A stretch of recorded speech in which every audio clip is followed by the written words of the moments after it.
السلام علیکم ورحمۃ اللہ وبرکاتہ۔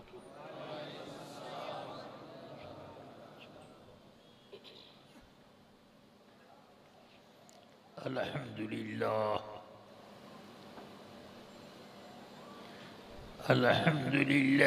رب العالمین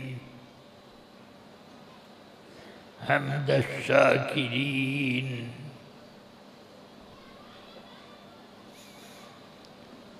والحمد للہ کما نقول وخيرا مما نقول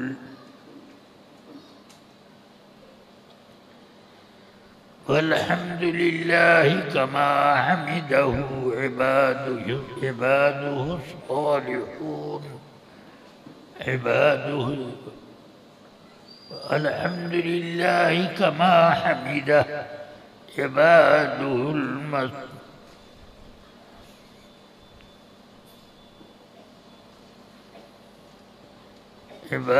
المكرمون وخيرا من كل ذلك كما حمده في كتابه المكنون والحمد لله في كل زمان كان وما يكون والصلاة والسلام على سيدنا ومولانا محمد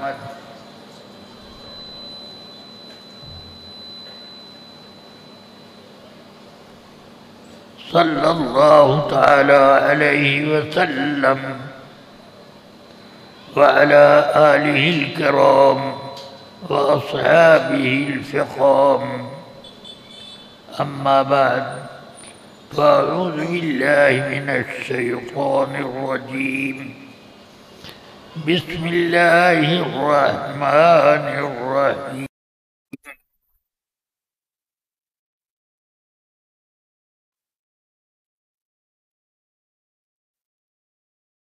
يا أيها الذين آمنوا اتقوا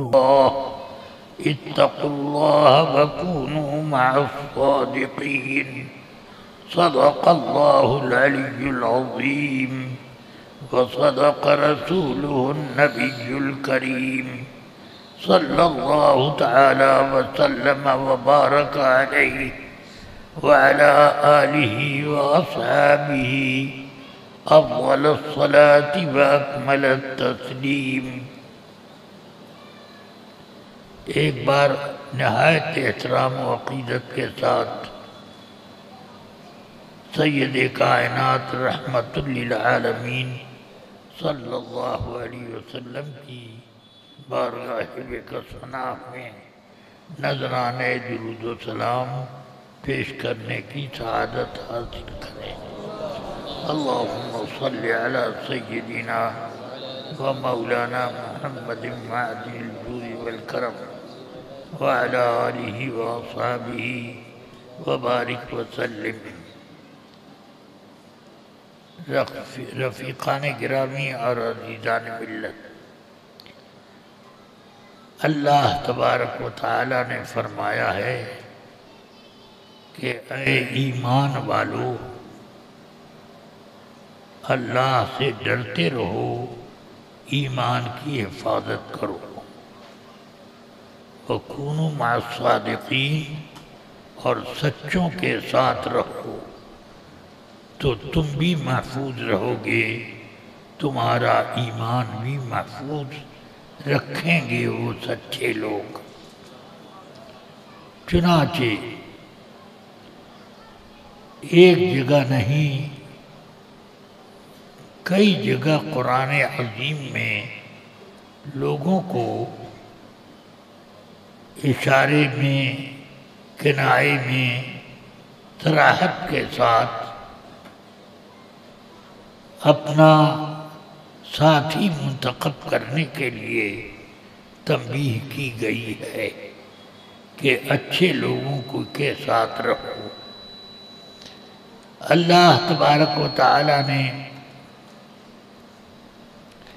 انبیاء کرام علیہم الصلوات والتسلیم کو تو اس طریقے سے عظمت عطا فرمائی کہ جو ان پر ایمان نہ لائے وہ بے ایمان کافر ہے، مگر اولیاء کرام اور شہدائے عظام ان کی عظمت کا کوئی انکار کرے تو بد نصیب کم نصیب تو ہے، مگر وہ کافر نہیں ہو جاتا۔ اس لیے اللہ تبارک و تعالی کے ان بندوں کو اللہ کا قرب حاصل ہوتا ہے اس طرح پر کہ آدمی ان بزرگوں کی شان میں گستاخی کر کے کافر نہیں ہوتا، مگر کفر کا راستہ اس کے لیے آسان بنا دیا جاتا ہے، دیر نہیں لگتی ہے کہ وہ کہاں سے کہاں پہنچ گیا۔ اس لیے ہمیشہ اللہ کے نیک بندوں کا ڈر اپنے دل میں رکھنا چاہیے کہ ان کی شان میں کوئی بھی گستاخی آدمی کے لیے کفر کا دروازہ کھول تو نہیں، یہ دروازہ قریب کر دیا جاتا ہے اور اس میں داخل ہونے میں دیر نہیں لگتی۔ اس وجہ سے بزرگان دین کا معاملہ اگرچہ کچھ نرم مگر اس میں آدمی یہ نہ سمجھے کہ محروم نہیں ہوتا، محروم ہو جاتا ہے۔ حضور سیدنا غوث اعظم رضی اللہ تعالیٰ عنہ کا معاملہ ایک وقت میں یہ تھا کہ آپ کا نام شریف جو سیدنا شیخ عبد القادر جیلانی ہے، یہ کوئی بے وضو لے لیتا تھا تو مر جاتا تھا۔ آقا کائنات رسول اکرم صلی اللہ علیہ وسلم آپ کے خواب میں تشریف لائے، فرمایا عبد القادر ذرا اپنے اندر نرمی پیدا کرو، میرا نام اگر کوئی بے وضو لیتا ہے تو وہ مر نہیں جاتا۔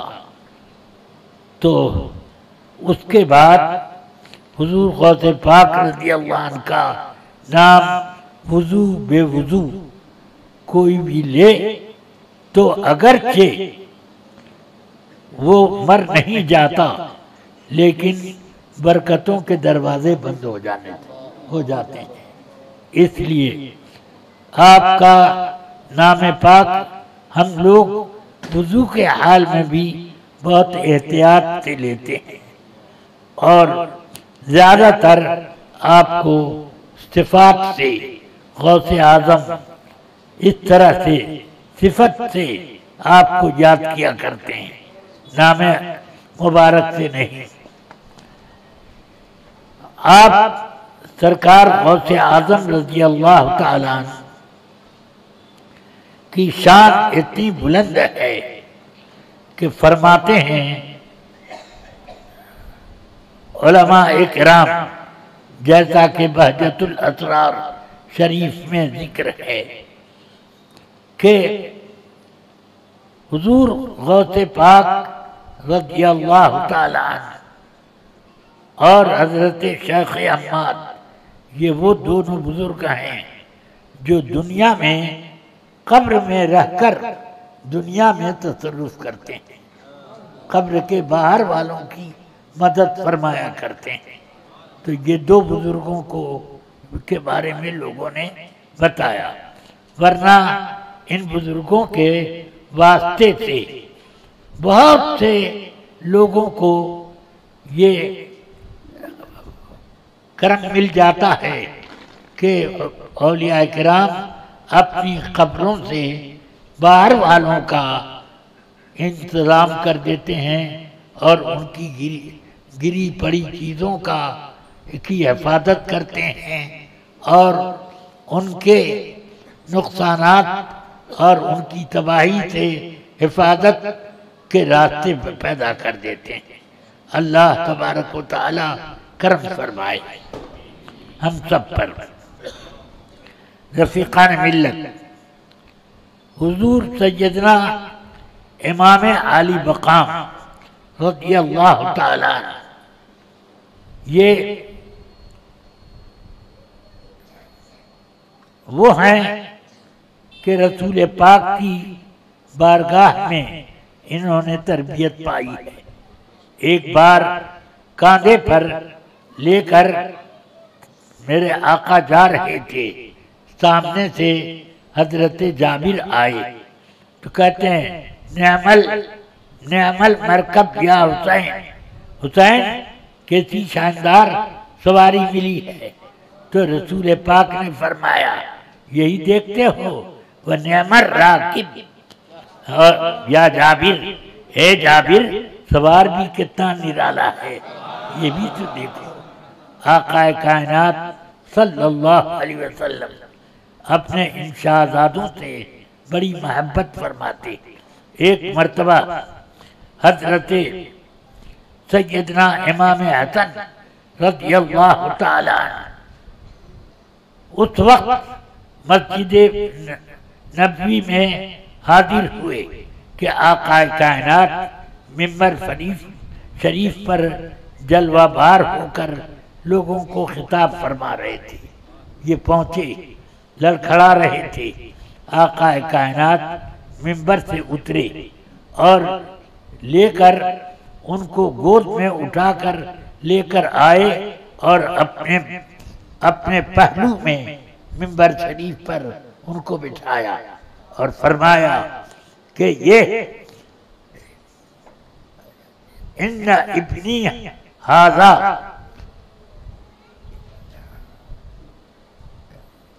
یصلح بین فئتین عظیمتین من المسلمین، میرے اس بیٹے کا کہ بڑا مرتبہ ہے، دو مسلمانوں کے بہت بڑے بڑے دو لشکر مقابلے میں آ جائیں گے تو یہی صلح کرائے گا، یہ صلح کرائے گا۔ یہ اس لیے ان کا مرتبہ بہت بلند ہے۔ وقت آیا حضرت سیدنا امام حسن کا مقابلہ کرنے کے لیے ایک بڑی زبردست فوج ملک شام سے لے کر حضرت امیر معاویہ آئے۔ حضرت سیدنا امام حسن بھی ایک بڑی فوج لے کر پہنچے۔ دونوں فوجوں میں لاکھ سے زیادہ لوگ تھے، اتنی لمبی فوجیں۔ دیکھا سر ایک ٹیلے پر چڑھ کر حضرت امام حسن نے، اتنی بڑی بڑی فوجیں، اگر یہ آپس میں تلوار اٹھائیں تو کیا نتیجہ ہوگا؟ مسلمانوں کے خون کی ندی تو بہے گی۔ دونوں طرف مسلمان ہیں، آپس میں یہ لڑ کر ہمارا یہ اسلامی کا تو خون بہے گا۔ فرمایا جنگ نہیں ہوگی، بلاؤ معاویہ کو، وہ آئیں اور میرے ساتھ شرط صلح کی مقرر کریں، صلح کی شرائط طے کی جائیں۔ امیر معاویہ آئے اور فرمایا معاویہ یہ جنگ میں نہیں کر سکتا، تمہارے پاس فوج بڑی لمبی، میرے پاس بھی تمہاری فوج سے کم جوان نہیں ہیں، اور ان میں سے کوئی بھی ایسا نہیں کہ جو میدان جنگ چھوڑ کر کے بھاگے۔ اس لیے اب جنگ ہوگی تو خون کس کا بہے گا؟ مسلمانوں کا یا کفار کا؟ ان کا مسلمانوں کا، تو جنگ نہیں ہوگی۔ اب بیٹھو، صلح کی شرطیں طے، صلح کی جائے۔ تو فرمایا ٹھیک ہے، صلح کے لیے آپ نے پہلی شرط یہ رکھی کہ میں اپنی خلافت تمہیں سپرد کرتا ہوں تمہاری حیات تک کے لیے، اور شرط یہ ہے کہ اگر تمہاری وفات کے بعد میں زندہ رہا تو یہ خلافت مجھے واپس آئے، اور اگر میں دنیا سے پہلے چلا گیا اور آپ بعد میں، تو آپ اپنے بیٹے کو خلیفہ نہیں بنا سکتے، اور آپ کسی کو خلیفہ مقرر نہیں کر سکتے، بلکہ عامۃ المسلمین کو یہ وصیت کر کے جائیں کہ خود وہ لوگ خلافت کے لیے کسی انسان کو چنیں۔ یہ فرمایا۔ اب آپ ذرا سوچیں کہ حضرت سیدنا امام حسن رضی اللہ تعالیٰ عنہ کتنی بڑی قربانی پیش کر رہے ہیں، مگر اسی لیے میرے آقا صلی اللہ علیہ وسلم نے فرمایا، بخاری شریف کی حدیث ہے، فرماتے ہیں آقا کائنات صلی اللہ علیہ وسلم منبر پر جلوہ بار ہیں اور حضرت امام حسن کو اپنے پہلو میں بٹھایا، فرماتے ہیں ان کے سر پہ ہاتھ رکھے کہ ان ابنی ھذا سید لعل اللہ یصلح بہ بین فئتین عظیمتین من المسلمین، یہ میرا بیٹا سردار ہے، سید ہے، اس لیے کہ اللہ تعالی اس کے ذریعے سے مسلمانوں کی دو بڑی بڑی فوجوں کے درمیان صلح کرا دے گا۔ امام حسین، امام حسن رضی اللہ تعالیٰ نے بہت آسانی سے صلح کرا دی، اور شرطیں بھی ایسی قبول کروا لی حضرت امیر معاویہ سے کہ وہ بالکل آسانی سے قبول کی نہیں کی جا سکتی تھی، مگر امام امیر معاویہ نے اس کو قبول کیا کہ ہاں یہ شرطیں رہیں گی۔ بہرحال حضرت سیدنا امیر معاویہ رضی اللہ عنہ کے بارے میں کچھ لوگ شیعوں کی روایت پڑھ کر کے یہ بتاتے ہیں کہ امیر معاویہ نے اپنے بیٹے کے لیے خلافت کا اعلان کر دیا، یا لوگوں سے اپنے زمانے ہی میں اس کی خلافت کی بیعت لینے لگے۔ یہ غلط ہے، حضرت امیر معاویہ نے یہ کام نہیں کیا ہے، بلکہ یہ اگر کیا ہوتا تو جنگ کربلا کرنے کا معاملہ ہی کیا ہوتا، کہاں سے آتا؟ جنگ کربلا کی نوبت تو اسی وجہ سے ہوئی کہ یزید کے حق میں امیر معاویہ رضی اللہ عنہ نے خلافت کا اعلان نہیں کیا تھا، اور اب وہ زبردستی اپنی خلافت چاہتا تھا، اور حضرت سیدنا امام حسین رضی اللہ تعالیٰ دیکھ رہے تھے کہ مسلمانوں کی خلافت کی ایک پائی بھی اہلیت یزید کے اندر نہیں، اس لیے اس کی خلافت کو میں کیوں قبول کروں؟ امام عالی مقام نے اپنے یہ دیکھا کہ میں اگر خلافت کا اعلان کرتا ہوں تو خامخواہ جنگ چھڑ جائے گی، اس لیے حضرت امام عالی مقام نے خلافت کے لیے بیعت کا اعلان نہیں کیا۔ ہاں، یہ کوفے والوں نے آپ کو بلایا اور بلا کر غداری کی۔ فرزدق نے اسی لیے راستے ہی میں کہا تھا امام ادھر آپ نہ جائیں، آپ میرے قبیلے کی طرف چلیں، لوگ آپ کے ہاتھ پر بیعت کریں گے، آپ کی خلافت وہاں قائم ہو جائے گی، آپ چلیں میرے ساتھ۔ کہا ٹھیک ہے میں تمہارے ساتھ چل سکتا تھا، مگر وہاں کے 150 خطوط میرے پاس آ چکے ہیں، جس میں یہ کہ اگر آپ نہ آئے تو یزید ہم لوگوں سے زبردستی بیعت لے گا اور ہم کچھ نہ کر سکیں گے، آپ آ جائیں تو آپ کے پہلو میں کھڑے ہو کر ہم لوگ یزید کا مقابلہ کریں گے اور آپ کے ہاتھ پر بیعت کریں گے۔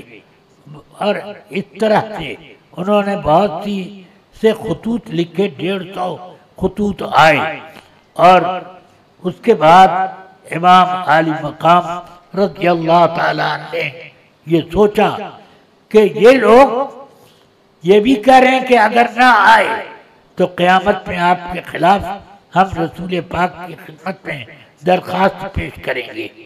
تو چلو بہرحال جو کچھ بھی ہو، امام عالی مقام جنگ کے لیے نہیں گئے تھے، جنگ مسلط کی تھی یزید نے۔ اب اس جنگ میں نتیجہ یہ سوچا کہ میری خلافت تو جم جائے گی، مگر کتنے دن کی آفت یہ ہوگی یہ نہیں سوچا، بلکہ اب امام عالی مقام رضی اللہ عنہ نے سردار ونداد دست یزید حقا کے بنائے لا الہ حضرت حسین، تو امام عالی مقام نے باطل کا رد کیا، ہاں بنائے لا الہ یہ باطل کا رد کیا ہے۔ تو اس لیے رفیقان ملت، عزیزان گرامی، امام حسین رضی اللہ تعالیٰ عنہ کی شہادت وہ شہادت ہے کہ علماء اکرام فرماتے ہیں کہ اس شہادت کو ائمہ دین نے فرمایا کہ اللہ نے رسول پاک صلی اللہ علیہ وسلم کو تمام کمالات عطا فرمائے، مگر شہادت رسول پاک کی خدمت میں نہ آ سکی، جس سے ایک کمال کا، ایک رفعت مرتبہ کا یہاں پر یہ سوچا جاتا ہے کہ اس میں کمی رہ گئی، مگر یہ بات نہیں ہے۔ اللہ تعالیٰ نے رسول پاک صلی اللہ علیہ وسلم کی شہادت کے لیے کس کو مقرر کیا؟ حضور نے فرمایا صلی اللہ علیہ وسلم فرماتے ہیں حسین منی وانا من حسین، حسین مجھ سے بڑے ہیں، یعنی مجھ سے ان کی بڑائی میرے ذریعے سے اور میرا کچھ کام حسین کے ذریعے سے، اس لیے امام حسین کی شہادت رکھی گئی کہ رسول پاک کی ایک جھوٹی شہادت غزوہ احد میں پھیل گئی تھی تو کیا افراتفری ہوئی، لوگ میدان کاردار چھوڑ کر مدینے بھاگنے لگے، کچھ لوگوں نے خود ہی تلوار پھینک کر شہادت پالی، اس طرح سے یہ حال ہوا۔ مگر حقیقت میں اگر رسول پاک کی شہادت ہو جاتی تو اسلام میں ایسا فتنہ آتا کہ جس فتنے کو روکنا دبانا آسان نہ ہوتا، اس لیے اللہ تعالیٰ نے آپ کو ایسا یہ ظاہری شہادت عطا نہ فرمائی، ہاں باطنی شہادت تو ضرور ملی کہ آپ کو زہر دیا گیا، چنانچہ آپ نے جو بکرا کھایا تھا میدان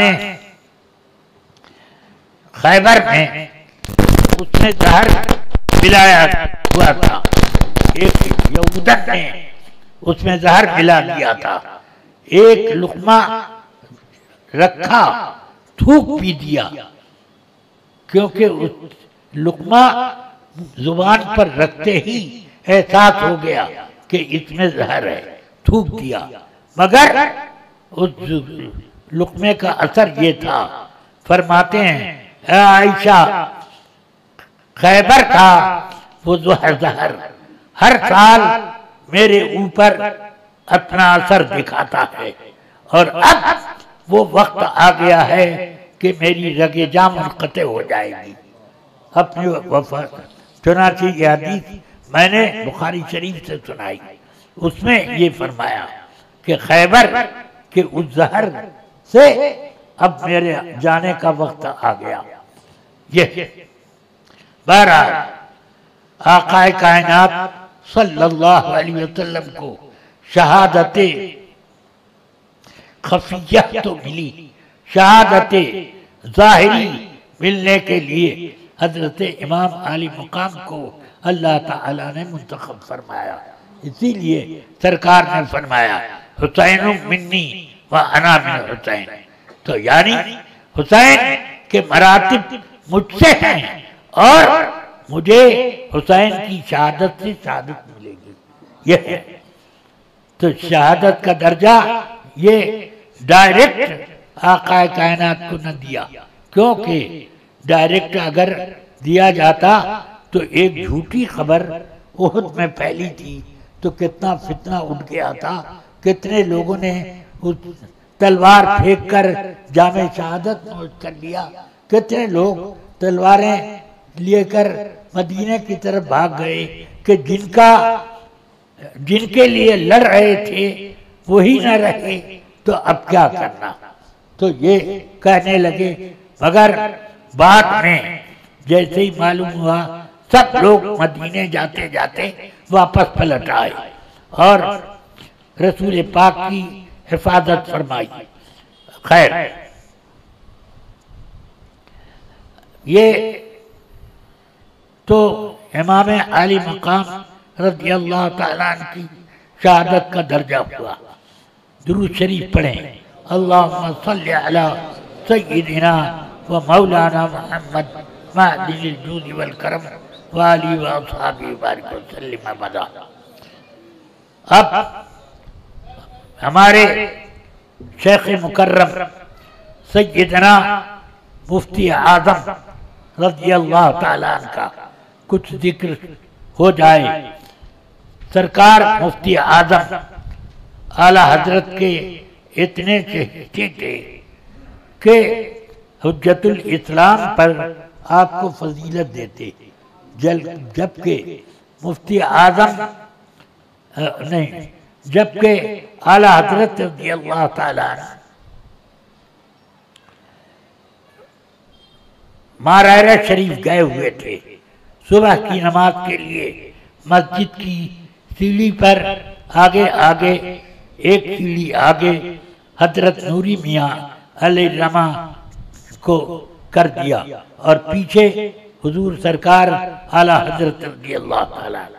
سیڑھی چڑھتے چڑھتے حضرت نوری میاں فرماتے ہیں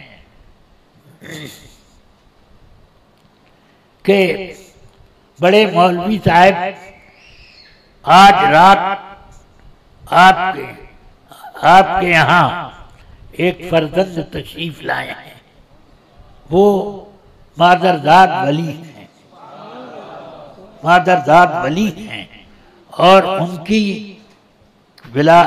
ملاقات کے لیے میں خود بریلی شریف حاضر ہوں گا۔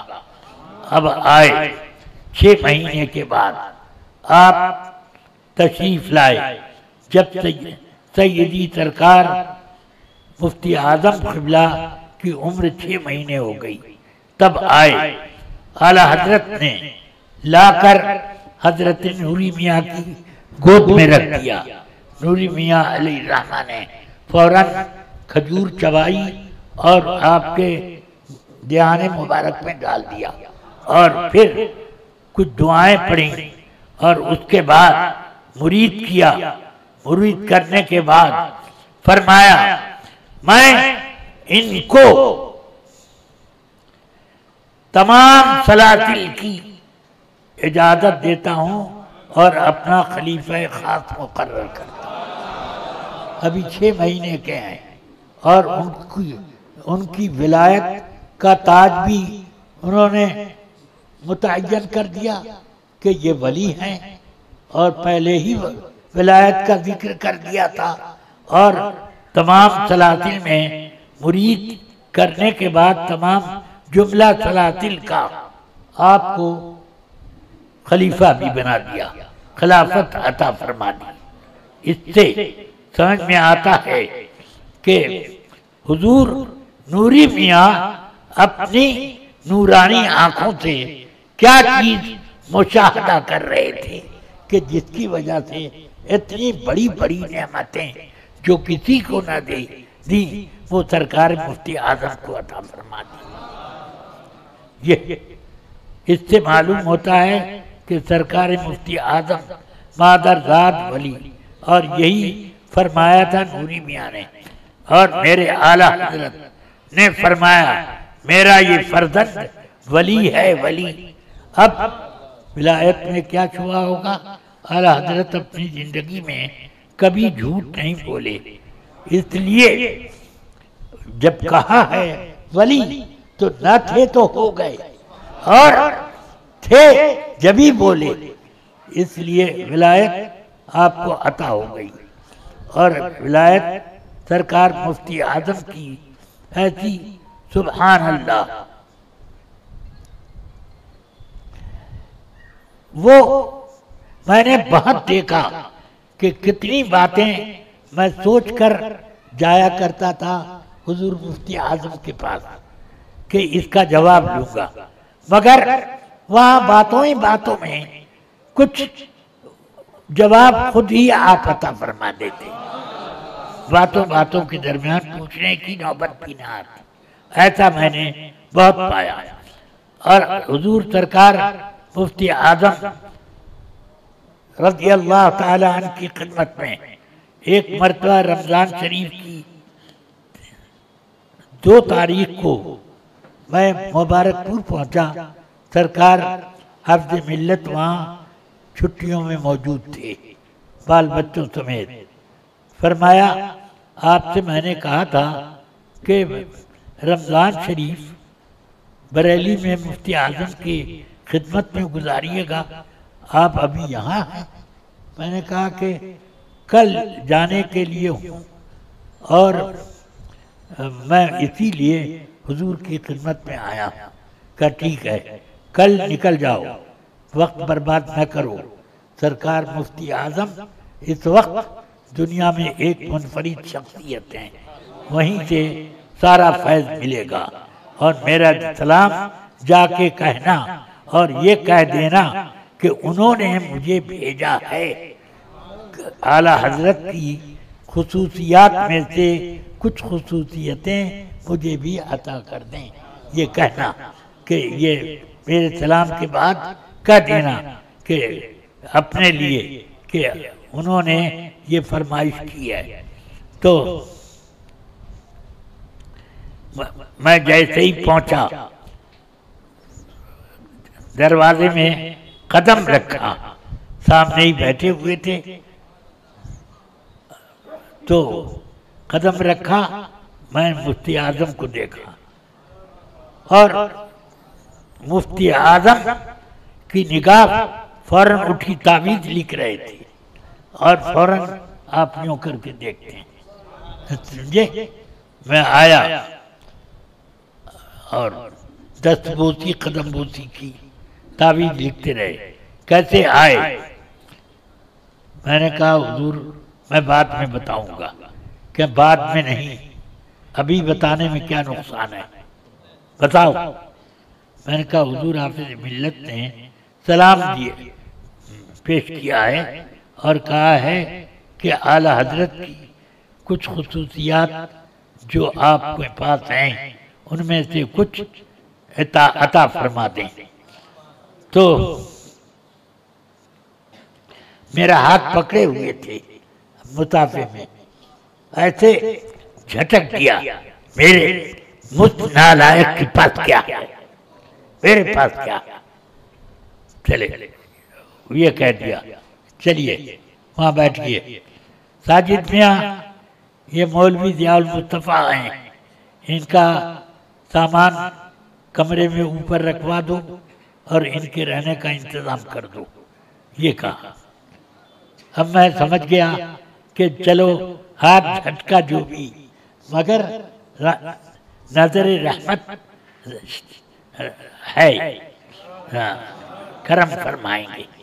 تو اس طرح سیدی مفتی اعظم قبلہ نے اس روز رمضان کا موقع تھا، رمضان کے دن تھے، عصر کی نماز سے پہلے خوب بھیڑ رہتی، صبح سے لے کر عصر تک، عصر کی نماز تک، اور عصر کی نماز ذرا تاخیر سے حضور مفتی اعظم پڑھا کرتے تھے کہ وقت مکروہ آنے سے 10-15 منٹ پہلے آپ نماز ادا کرتے، اٹھے نماز کے لیے، ساری بھیڑ چلی گئی، مسجد سے آئے تو اپنی گدی پر بیٹھے، اب کوئی بھی تعویذ والا نہیں، اس لیے کہ روز کا معمول تھا کہ عصر کے وقت اٹھ نماز کے لیے جاتے، نماز جماعت کے ساتھ ادا فرما کر سیدھے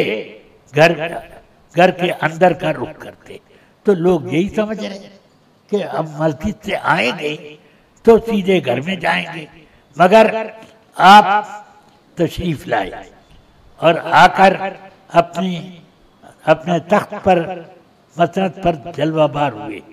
پھر مجھے قریب بلایا، ادھر آؤ، قریب آیا، اور جس تخت پر آپ تشریف فرما تھے اس تخت کے بالکل کنارے لگ کر میں کھڑا ہو گیا، میں کہہ رہا ہوں ادھر آؤ، اس پر بیٹھو کہ میں حضور حاضر ہوں۔ تو ذرا گرم لہجے میں فرمایا، میں کہتا ہوں کہ یہاں بیٹھو۔ تو اب میں سمجھ گیا کہ یہاں بیٹھنا ضروری ہے، اور پھر دست مبارک بڑھایا، ہاتھ لاؤ، پکڑے، اور کچھ خاص چیزوں کی اجازتیں عطا فرمائیں، دعا دی، اور 15 منٹ تک ہاتھ اٹھا کر دعا کرتے رہے۔ کچھ جو بھی ہو، اللہ تبارک و تعالی کا کرم ہے کہ حضور مفتی اعظم نے ایسی چیزوں کی مجھے اجازت دی کہ جس کو نبھانے کی میرے اندر طاقت نہیں۔ میں نے عرض کی، حضور یہ چیز کی آپ اجازت دے رہے ہیں، مگر اس میں رجعت بہت زبردست ہوتی ہے، یا تو آدمی پاگل ہو جاتا ہے یا ایسی بیماری میں مبتلا ہو جاتا ہے جو زندگی بھر اس کو نہ چھوڑے، یا کوئی اور ایسا حادثہ پیش آ جاتا ہے، آپ اس کی اجازت دے رہے ہیں، اور بدپریزی ہو جائے گی۔ اس دعا کو پڑھنے میں کتاب میں لکھا ہے کہ آدمی انڈا نہ کھائے، مچھلی نہ کھائے، بڑا گوشت نہ کھائے۔ حضور ان سب چیزوں سے کیسے میں پرہیز کر پاؤں گا، اور مجھے ادھر ادھر جانا آنا رہتا ہے، لوگ ان میں سے کوئی چیز پیش کر دیتے ہیں، کیا کروں؟ فرمایا، میں کہتا ہوں کہ جو پاک حلال چیز کھانے کو ملے کھاؤ، تمہیں کوئی نقصان نہ ہوگا۔ الحمدللہ وہ اعمال میں نے پڑھے اور ان چیزوں کو میں نے کھایا اور کھاتا ہوں، مگر میرے اوپر کوئی اس کا نقصان نہیں آیا، کوئی رجعت نہ ہوئی۔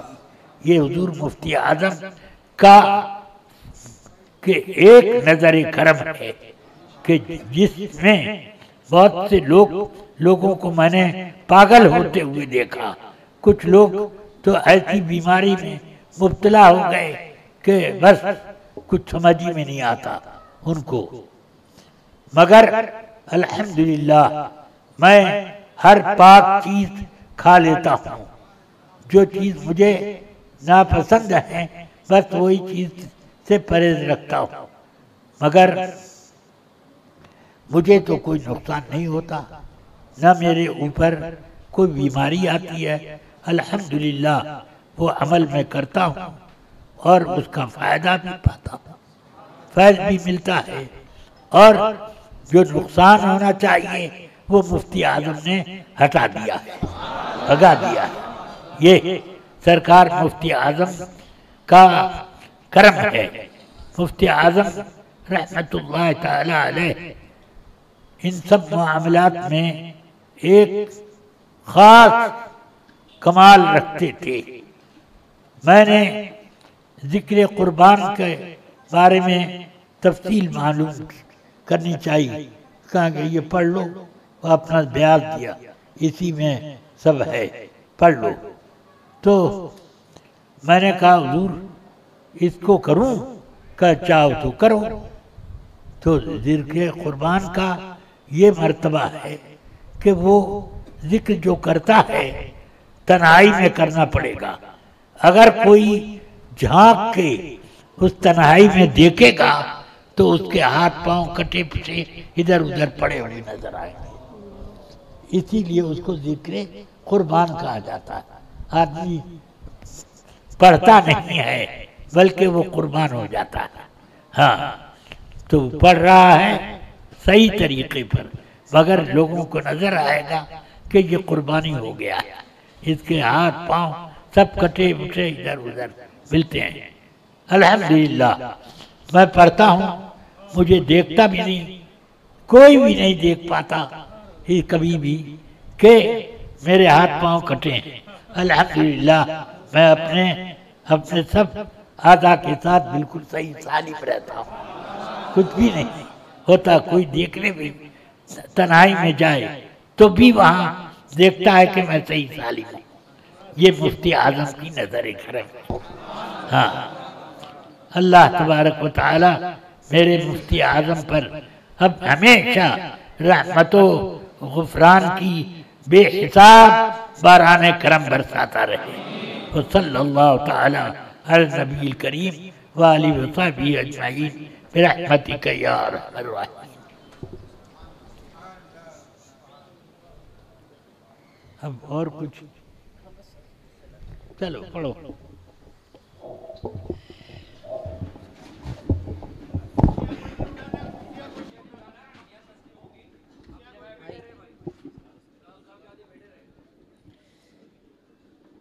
مصطفیٰ جان رحمت پہ لاکھوں سلام، شمع بز میں ہدایت پہ لاکھوں سلام، غم غریبوں کے آقا پہ بے حد درود، ہم فقیروں کی ثروت پہ لاکھوں سلام، غوث اعظم امام متقی والنقی، جلوہ شان قدرت پہ لاکھوں سلام، غوث و خواجہ رضا حامد و مصطفیٰ، غوث و خواجہ رضا امجد و مصطفیٰ، اور تاج شریعت پہ لاکھوں سلام، کاش محشر میں جب آمد ہو اور بھیجے سب ان کی شوکت پہ لاکھوں سلام، مجھ سے خدمت کے قدسی کہے ہاں رضا، مجھ سے خدمت کے قدسی کہے مصطفیٰ جان رحمت پہ لاکھوں سلام، شمع بز میں ہدایت پہ لاکھوں سلام، وہ ضیاء علم کی وہ محدث کبیر، وہ ضیاء علم کی وہ محدث کبیر، لال صدر شریعت پہ لاکھوں سلام، مصطفیٰ جان رحمت پہ لاکھوں سلام، شمع بز میں ہدایت۔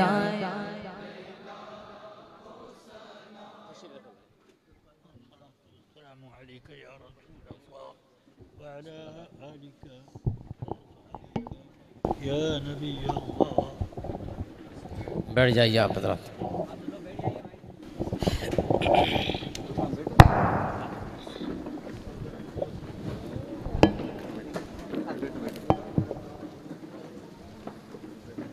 اللہم صلی علی سیدنا مولانا محمد معدن الجود والکرم وآلہ وصحبہ بارک وسلم ابدا۔ رفیقان گرامی، آپ سب حضرات اول آخر ایک ایک بار درود شریف اور اس کے بعد سورہ فاتحہ شریف، سورہ الحمد اور سورہ اخلاص، سورہ فاتحہ ایک بار، اخلاص 3 بار، اور پھر اس کے بعد درود شریف یہ پڑھ لیں، اور امام عالی مقام اور شہدائے کربلا کی بارگاہ میں اور سرکار مفتی اعظم رضی اللہ عنہ اور اعلی حضرت رضی اللہ تعالیٰ عنہ کی بارگاہ میں ایصال ثواب کریں۔ پڑھیں بسم اللہ الرحمن الرحیم، اللہم صلی علی سیدنا مولانا اللہم صلی علی سیدنا مولانا۔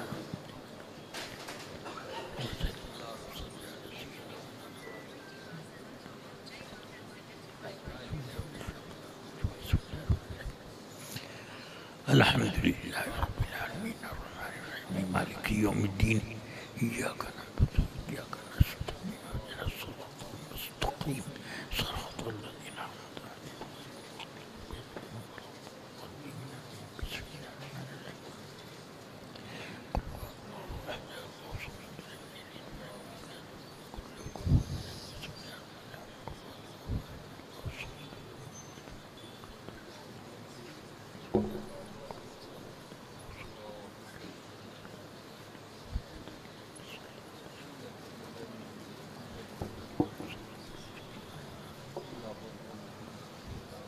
اللہم صلی علی سیدنا مولانا معدن الجود والکرم، اللہم صلی علی سیدنا و مولانا محمد معدن الجود والکرم، منبع العلم والحلم والحکم، وآلہ وصحبہ وبارک وسلم۔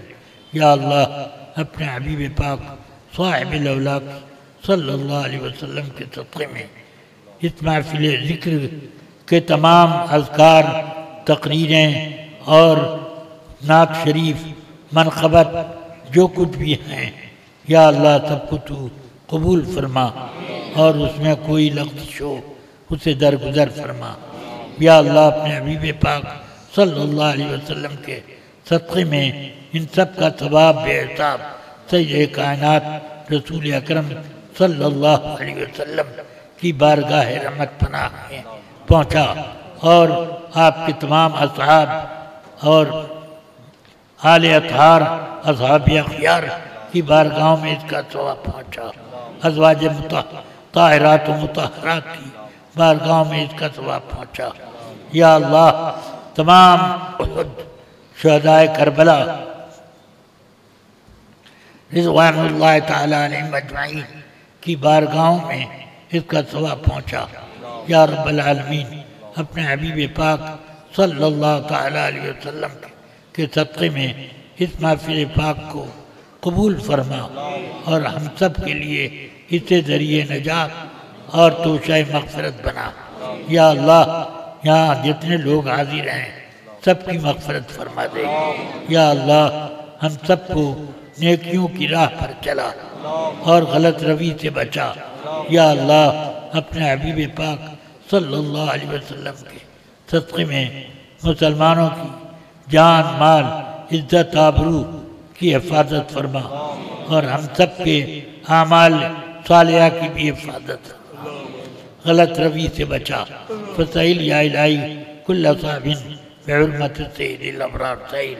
یا اللہ جتنے حاضرین ہیں سب کی مغفرت فرما، جنہوں نے اس بزم کا انعقاد کیا یا اللہ ان کو سب کے برابر حصہ عطا فرما اور سارے حاضرین کو ایک دوسرے کے برابر حصہ عطا فرما، سب کا حصہ عطا فرما۔ ربنا آتنا من لدنک رحمہ وہیئ لنا من امرنا رشدا۔ فسائل یا الہی کل صاحب بعرمت سید الابرار سائل۔ ربنا اغفر لنا ولاخواننا الذین سبقونا بالایمان۔ حسنین امتیاز بچہ ہے، اس کے سر پہ چوٹ لگ گئی ہے، کافی خون بہہ گیا، اس کی شفا کے لیے دعا۔ کون یہ ارمانہ بھی بیمار ہے، ارمانہ بھی اور بیمار ہے، اس کو بھی شفا عطا فرما۔ اور حسنین امتیاز حسنین امتیاز جس کے سر میں چوٹ آئی ہے، خدا بندہ اپنے حبیب کے صدقے میں اس کو شفاء کلی آ جائے۔ شہدائے بدر و احد، شہدائے کربلا کے صدقے میں اس کو شفا عطا فرما اور تمام ہمارے بیماروں کو شفا دے اور تمام گناہگاروں کی مغفرت فرما۔ یا اللہ ہم سب کو صراط مستقیم پر چلا، صراط مستقیم پر چلا، صراط مستقیم پر چلا۔ یا اللہ یا رحمان یا رحیم تمام مسلمانوں کے رزق حلال میں خوب برکت عطا فرما، حرام اور مکروہ روزیوں سے تمام مسلمانوں کو محفوظ رکھ۔ اللہم ربنا تقبل منا انک انت السمیع العلیم وتب علینا انک انت التواب الرحیم۔ یا اللہ جن لوگوں نے اس بزم کے انعقاد میں بھرپور حصہ لیا ان سب کو بھی اپنے رحمتوں سے نہال فرما دے۔ وصلی اللہ تعالی علی خیر خلقہ ونور عرشہ وقاسم رزقہ سیدنا مولانا محمد وآلہ وصحبہ اجمعین برحمتک یا ارحم الراحمین۔ حضرات گل پوشی ہونے جا رہی ہے، آپ حضرات تشریف رکھیں۔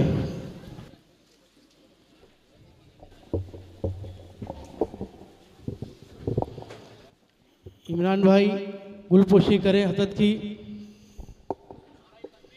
اللہ اکبر، یا رسول اللہ،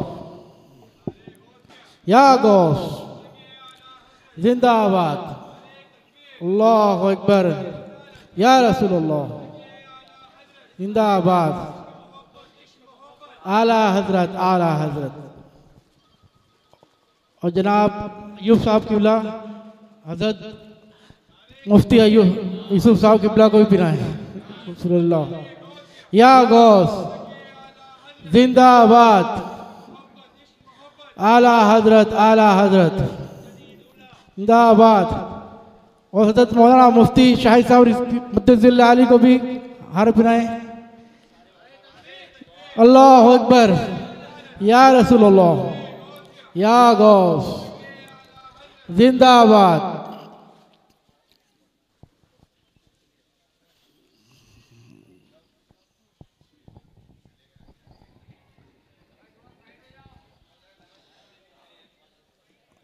تمام حضرات سے درخواست ہے کہ آپ لوگ دور رہ کر حضرت کی زیارت کریں۔ آپ دور سے ہی زیارت کریں، ہاتھ چومنا یا دور کرنا مشکل ہے، آپ دور سے زیارت کریں۔